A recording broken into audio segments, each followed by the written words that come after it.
Imagine one day waking up to complete strangers, going to school and not finding your best friend, or even going to work and not recognizing the person you've worked with for the last 10 years.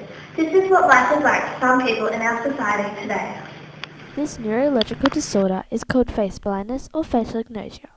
1 in 50 people have facial agnosia, and before today you probably never have heard of it, even though it is becoming such a common problem. Michael Drew is married with 3 kids, found out 5 years ago that he suffers from this strange disorder. When did you start to realise you had facial agnosia? It was about 4 or 5 years ago, not long after we moved here to Bundaberg, and I just started having trouble just recognising anyone in town.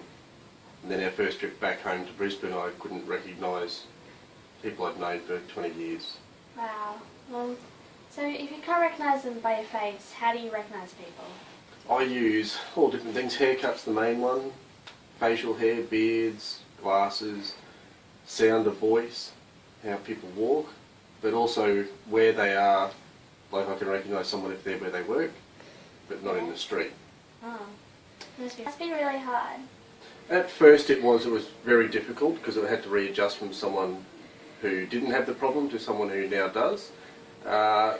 Getting better, but it's more frustrating where I could be at home and I can recognise my whole family. Then we go to the shops, and like today, I can't find you in a small shop because it's that crowded. So that's when it gets more frustrating, is when you can't recognise the people you love and know and should be able to recognise. Michael's not alone. There are many people out there with facial agnosia. Some don't even know they have it, and some are famous. Last June, famous actor Brad Pitt had the idea that the reason people thought he was rude was because he couldn't capture a face. He thought he may have facial agnosia. In an interview the next month he said, "People are more offended. Every now and then someone will give me context and I'll say, thanks for helping me, but I just make them more angry. You get this thing like, you're being egotistical, you're being conceited. But it's a mystery to me, man. I can't grasp a face, and yet I come from such a design aesthetic point of view." Pitt is getting tested right now for facial agnosia. He isn't the only celebrity to suffer from face blindness, as Dr. Carl and the Princess Victoria of Sweden also suffers from this disorder.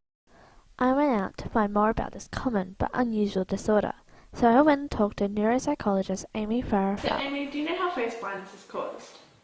Discovered that you're either born with facial agnosia or you're hit to the head in the part of the brain that recognises faces. Another form of this is object agnosia, where you mistake objects for living beings. So they can walk up to a pen and start talking to it? Well, yes. Facial agnosia is to do with one part of the brain. Where? We found out that the area at the left to the back of the brain is how we recognise faces. Do people with facial agnosia have this part? We have done scans, and they do have that part of the brain, and it does work. The messages just don't seem to get across. Explain what it's like having this problem. Face is different. Some people don't seem to see a face at all. Really? Yes, but the best way to describe it is you get a picture, cut off their hair, and turn it upside down, like the following pictures. You really have to think about who they are. And here's another example. They look the same. But they're not. This one has their face turned upside down. Is what people with facial agnosia experience? Everyone looking the same? Yes, it proves just how much we take facial recognition for granted. So yeah, 97% of the time when I tell people I've got facial agnosia, they will always respond with, yeah, I have trouble remembering names too. It's sort of frustrating because it's not even close to what I'm going through. So many people hate me because they think I'm disrespecting.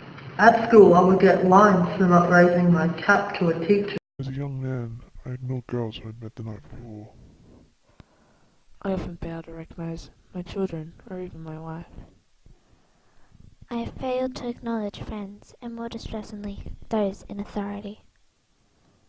The basic skill of recognition is a thing we take for granted. Facial agnosia is a growing problem and is being researched every minute of the day, but hardly anyone knows it exists. Next time you see someone, think about what your life would be like if you had to know them by their hair, style, or even their walk. How much harder would your life be? Relying on context to recognise people for me is hard because context for people changes all the time, where for the average person the face doesn't change.